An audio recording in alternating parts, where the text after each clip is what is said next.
What's up, guys? All right, I'm back.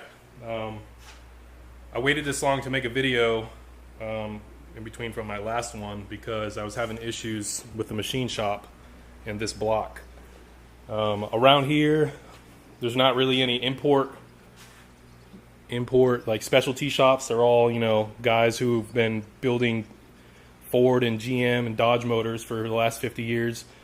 So I took this block to them to be bored for the CP pistons that are over there. And in the CP piston kit are specific instructions on what to bore the block to. 3.406. There's your stock bore diameter, 3.4025, okay? And then your piston to bore clearance. That is the clearance between the skirt, this area right here, and the actual bore of the block.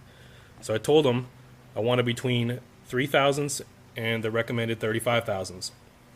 I'll get to why I did that later. But so anyways, a month later, they still haven't touched my block. So I had to keep hounding him week after week, say, hey, I need my freaking block board. So I go to pick it up, I get it back here, I measure the piston to bore clearance, and it's at 2 thousandths. So this is what happens when engine shops get complacent, because they're used to building V8s and whatnot. So I had to bring it back to him. He bored it in front of me, and his excuse was, this is the way we always do it. So that goes to show you, always check your measurements yourself. If you don't have there's all the tools for it. I got like dial bore gauges and outside micrometers to measure the crank. If you guys don't have the tools, ask the shop to show you before you take the block home. Because if I was to run this motor on 2 thousandths piston to bore clearance, it's not going to last long. As soon as I go into boost with it and start heating up those pistons and they expand, it's going to go to shit real quick. I just picked this up today, so I took this to another machine shop yesterday to have the deck blocked or shaved, or however you want to call it, because I have that Tomei head gasket to go on here and it has to be pristine, which it pretty much is. You can still see some of the numbers, but that's fine. I had to take 5 thousandths clearance off of here. Let's see what else. Yeah, I'm pretty much ready to start building this thing finally. The cylinder head was completely disassembled, new valve stem seals, lapped the valves, had the head shaved as well. So I mean, I have parts everywhere. This is literally like pretty much everything comes off of this damn thing. It's crazy how many parts are on this damn motor compared to like a LS motor. These are all the buckets and shims. I labeled them. Number 3, this is for the, what is this for? The intake side, and this is for the exhaust side. All the pistons, I put the Eagle rods on them. Let's see if I can get this one. Yeah, the Eagle rods are on them, ready to go. They're all, so, let me show you guys. I don't know if, let's see. So this right here is a relief for the oil squirters. So make sure these pistons can only go in the bore one way. And then what I did, the rods can go on either way, but what I did is I matched the notches up where the bearing's gonna go into with the stock rod. So I have the oil rings on here now. I already did the end ring gap for the top and the second ring. I'm gonna do it again before I put them on here just to double check, but CP recommends there's your minimums. I have it right at the minimum because here's your stock end gap. It's between 9 and 13 thousandths. And I don't know if you guys know Motive DVD, so they were running their 1,000 horsepower stock RB on that clearance. So 17 is going to be more than enough in my opinion. Your second ring is always going to be a little bit more. And then your oil rings, my oil rings are right at 15 thousandths, so I'm not going to mess with those. So there's my piston to bore clearance.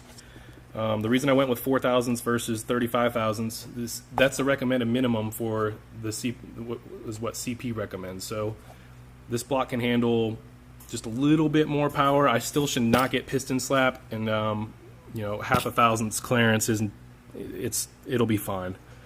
My rod bearing clearances, what I did is I put the cap on, I put the bearing in, put the cap on, torqued it, and then I used the dial bore gauge in there. And this is what I got for each one. It's average about it's average about 2,000s, which is perfect. There's what I wanted for desired oil bearing clearance, 18 to 0.002, and there's your stock. I don't remember what the stock was on this car, but and Nissan says the limit is 35,000, so well within it. A little bit looser than factory, but again, we're producing double the horsepower out of the factory, so you want it to be a little bit looser. The mains, there's what I'm shooting for, same thing, about 2,000s clearance. There's your stock, and then again, the limit's 35,000s. I'm gonna bolt the main girdle on. So here's your main girdle. So what I'm gonna do is drop the crank in here. I did not use a dial bore gauge for these because I'm just gonna throw a plastic gauge in it. That should tell me more than enough. I'm still gonna go ahead and plastic gauge the rods as well. I only did the dial bore gauge just because it's a little bit more precise, but plastic gauge is pretty precise too, but I'll do both just to be sure on the rod, and then just plastic gauge the mains. The main bolts are reusable, however these have already had about 4 torque cycles on them, and if I continue to use them they would have a total of 6, which I think that's kind of pushing it. So new main bolts, OEM main bolts, were only $125, so I have those on the way, so those will be going in here. Another thing I wanted to point out is if you guys ever overhaul these engines, there's oil gallery plugs in here. These have been removed. There's one here, and there's one on the back on the same side. You want to pull those out, or get them out. They're kind of difficult, so you can clean all the oil galleries out of here. You can see the oil squirters I got to put back in. And then there's 2 more on the top here. There's a plug that goes here. You want to take that out, although I've noticed Nissan didn't even drill all the way through into the oil gallery, so that one really didn't need to come out. This one's the one that feeds the head, so that orifice came out so we can clean. I might have those backwards, I have to check, but anyways, so you can get all the shit out of there. And then the other plug is right there. Another thing I did is I weighed. I had the machine shop do it as well, but I wanted to double check their work, so I bought a scale.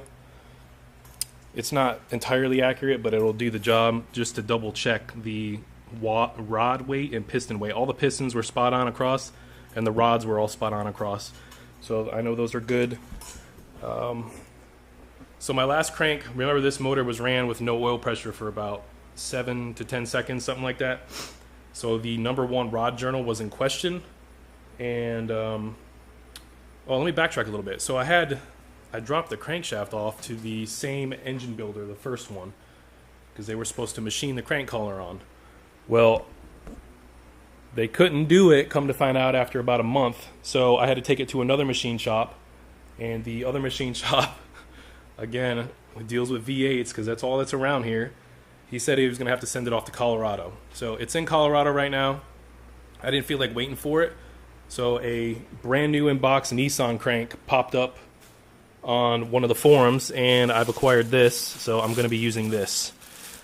So I got to clean it, clean off all the factory oil shit that's on there, and I'm just going to go ahead and run this. And if the other crank is good, if they call me and they say, hey, it's good, we can just polish out the #1 rod journal area. Then I'll have them put the collar on, and I have a spare block in the back with the factory pistons, and maybe I'll build up another block for the hell of it. I don't know. But I found this was pretty cool. This is how precise they're ground now. My other one had all different numbers on it, so these are all spot on. 0000, BBBBB for the mains, and all the zeros are for the pin journals for the rods. So those are all perfect. And I used my mic right there, and I checked all the journals just because you always want to check it, and they were all perfect. I think the spec is 1.8882 to 1.8887, and they were all 1.8883. So on the looser end for a stock crank, which I'm okay with because I'm trying to build this just a smidge loose over stock. So right now I'm going to take this block outside, and I'm going to stick a hose to it. I got Super Clean over there, degreaser, because I didn't have the machine shop clean this after. You can see all the shit in the bores. So I'm going to clean this out. I'm going to clean all the oil galleries out.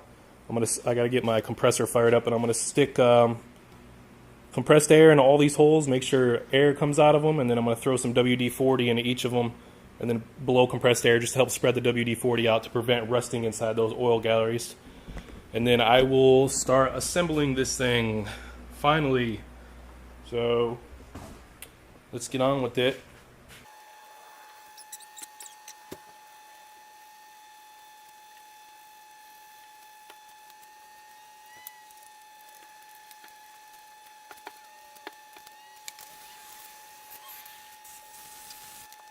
Alright, so I cleaned the engine with like a mini pressure washer.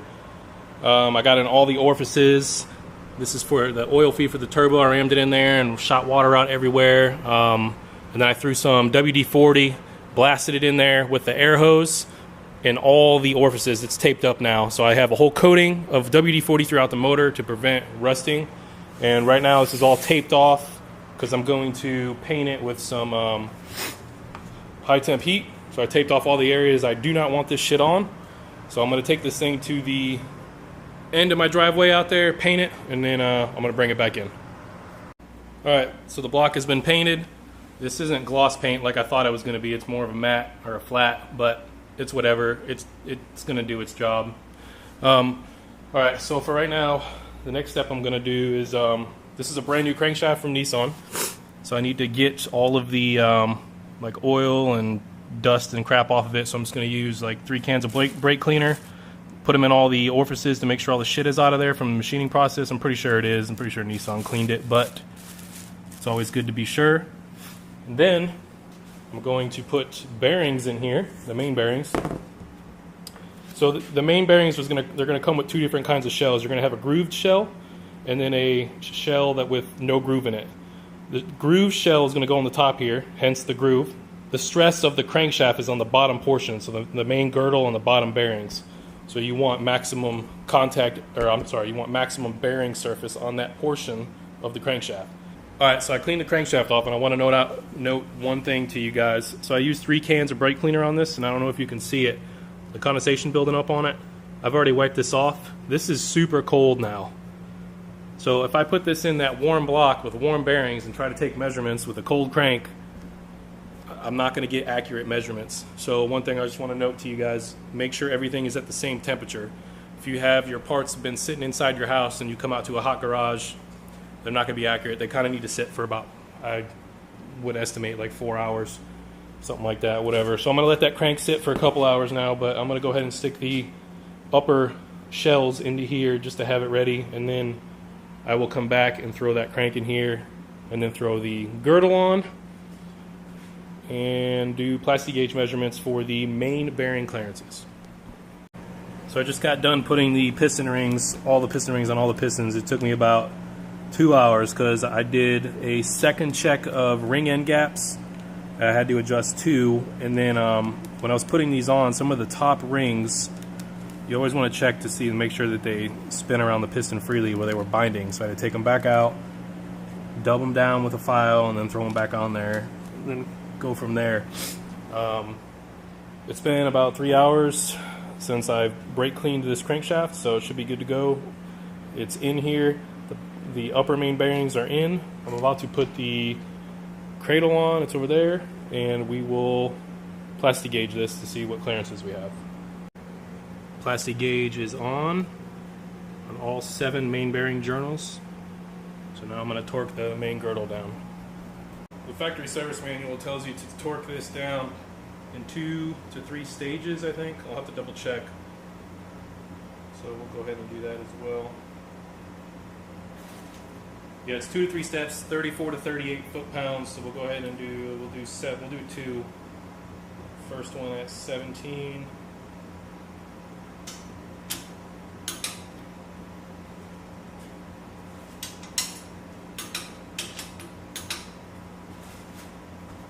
And then now to check the plastic gauge, we'll go ahead and remove it and remove these bolts in reverse order of the way we torqued them, and check the plastic gauge.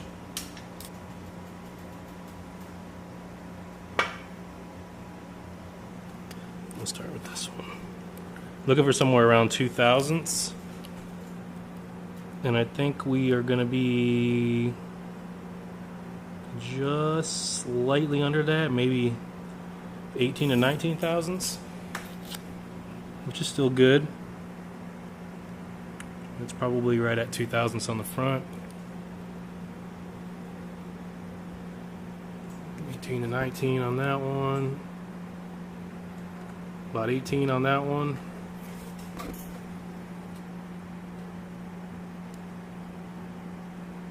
Maybe around 17 for that one. But still, again, it's okay. They're going to vary just a little bit. About 19.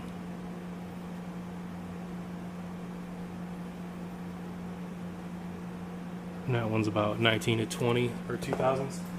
So the factory spec, when stock, where are we? Main bearing oil clearance is 11 to 18 thousandths.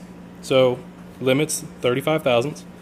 I was trying to be around 2 to 24 just to kind of keep it loose, but if we're 18 to 20 thousandths, we're perfect. We're at the high end of the stock factory limit and right where I wanted to be, just under it, if not right at it. So I'd say that's perfect. So another thing I forgot to mention that I was going to do before I checked the thrust surface clearance over here, the actual whole crankshaft forward and aft movement once everything's torqued down. This is something you got to do before you torque the main girdle down. You can see the gauge is in place. So right now I'm checking run out. Keep in mind it's a brand new crankshaft. So let's see.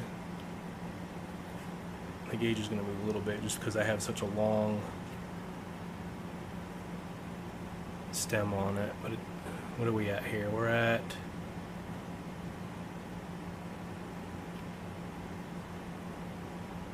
I think the gauge was just kind of settling because I got a long rod. I got a 6-inch extension on that gauge, and this is a 1/10 thousandths, 0.0001 of an inch gauge. So each line represents 0.0001. So it doesn't look like we have any run out on this after the gauge has settled for me moving it. Like I'm still spinning the crank, and it doesn't look like I'm getting anything, which is pretty awesome because that's not typical from a new crankshaft. You usually get a little bit of movement, so that's good. All right, cool. All right, I'm going to press with putting the girdle on. All right, now we're going to check the crank thrust bearing clearance. I got my gauge on the front of the snout here. Right now the crank is, I've already pushed it like that. I pushed it all the way forward and zeroed the gauge. So what I'm going to do is I'm just going to stick a screwdriver in here. It won't harm the crank. Which way do we want to go? We want to go back. So let's see what we get.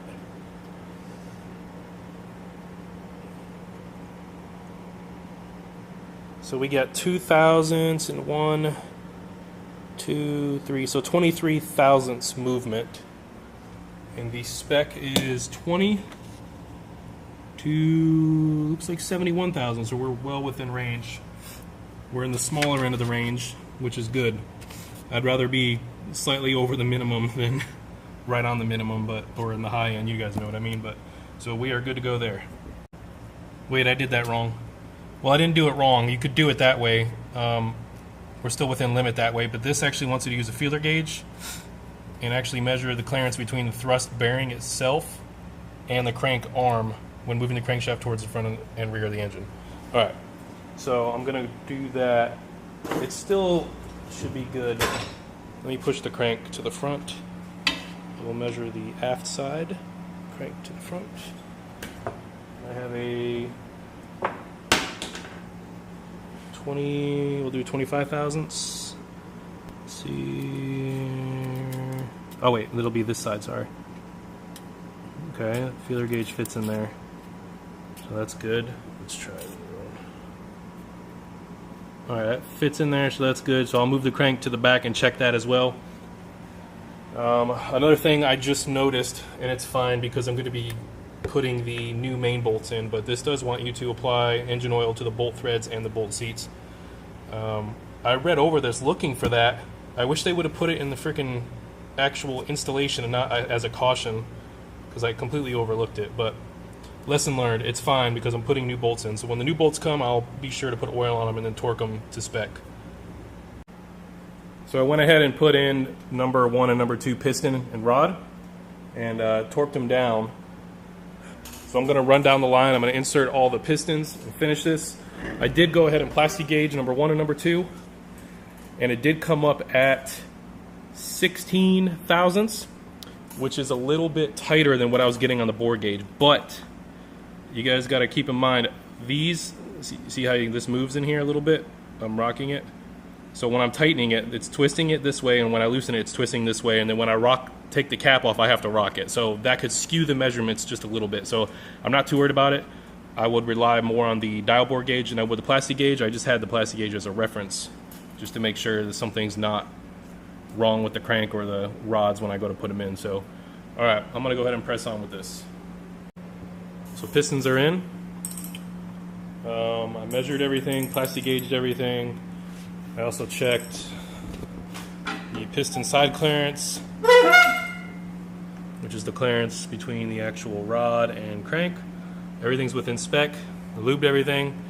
I used the ARP stretch gauge for all the bolts. I marked the bolts that were torqued.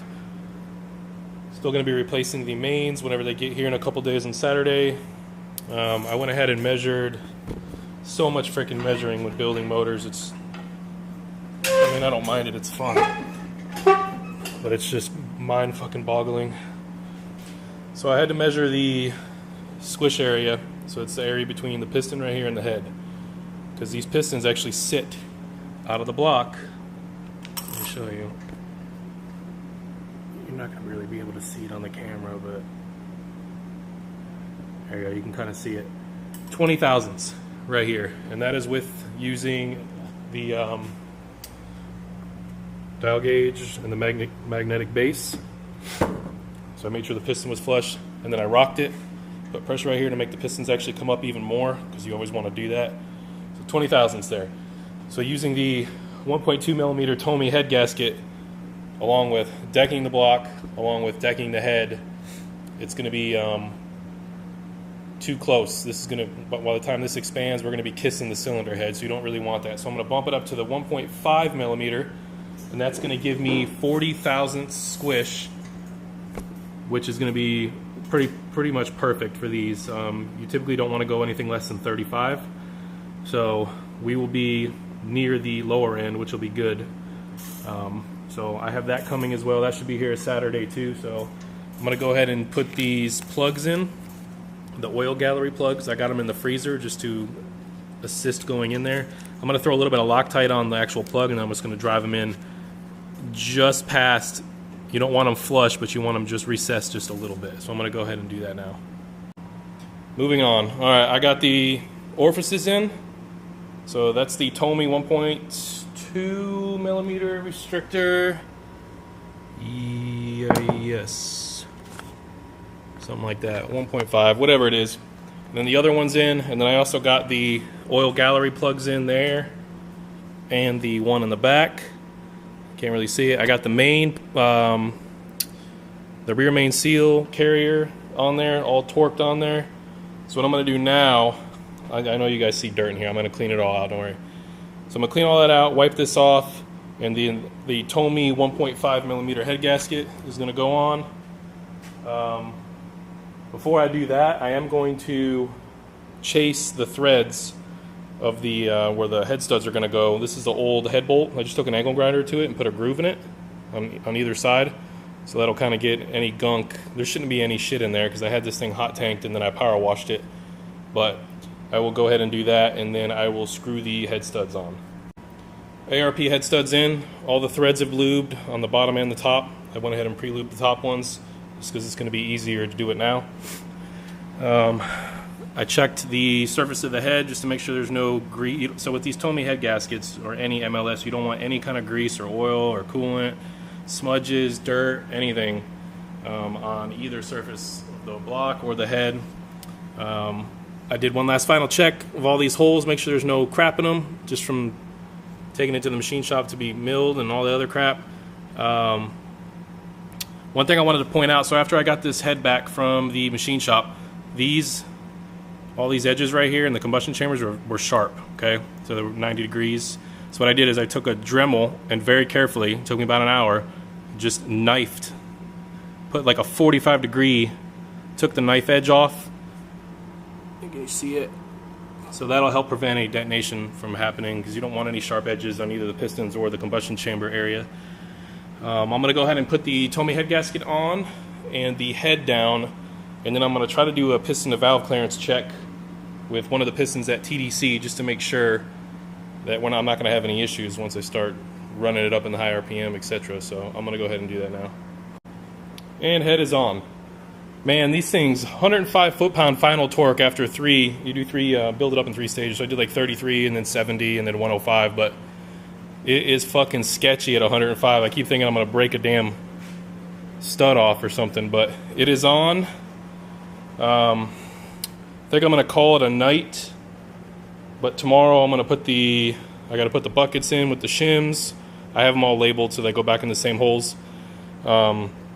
Oh, so I guess there's been a lot of like debate on how to prime these motors and people not getting adequate pressure, yada yada yada. My plan, what I'm going to do is I'm going to lay the engine on its side. I'm going to tilt it a little bit, fold it back, and then I'm going to throw oil in here until it comes out. And then I'm going to put the oil, like that housing over there and all that on there. That way there's oil in the galleys, and there's going to be oil in this galley going up to the head. And there probably is even going to be oil chilling. I'm going to squirt oil in all here too, like, because the galley for the head, there's a galley that runs on this side right here. And then there's, what happens is oil, so basically oil gets picked up through the pump, gets pushed in here, okay, all the way through right here, this, and then it's going to go into the filter, and then back in to the motor right here, and then that's going to go this way and this way all the way through your to feed the mains, and then the mains feed the rods. But at the same time, it's putting pressure up, oil through that little restrictor into the head, and then over to this galley right here on this side for the exhaust side, and then this galley right here for the head for the intake side. So that's your oil feed system. Plus another thing I'm going to do is I'm going to put the oil pickup on. I got tape on here. And then actually turn the engine completely over so the bottom's facing up, and pour oil through the oil pickup while at the same time turning the motor. So that should actually prime the entire oiling system, and I should have no dry startup when it comes time. Yeah, I put these back on too. You guys probably didn't see that. Look what happened with brake cleaner. Fuck these up, so now I gotta have them re-powder coated for the 3rd time, but it's fine because they got messed up when I was removing the damn engine anyways, so it's all good. Yeah, they're in there. But alright guys, I'm gonna call it a night tonight. I'm probably gonna end the video here and try to get this uploaded. I'll have a part 2, that way you guys can, if you see anything I did wrong, I don't think I did. I'm usually pretty thorough when it comes to these kinds of things, but you never know. So I got my daughter out here. Mia, say hi. Hi. She's out here getting dirty. She likes it. But all right guys, I'll see you later.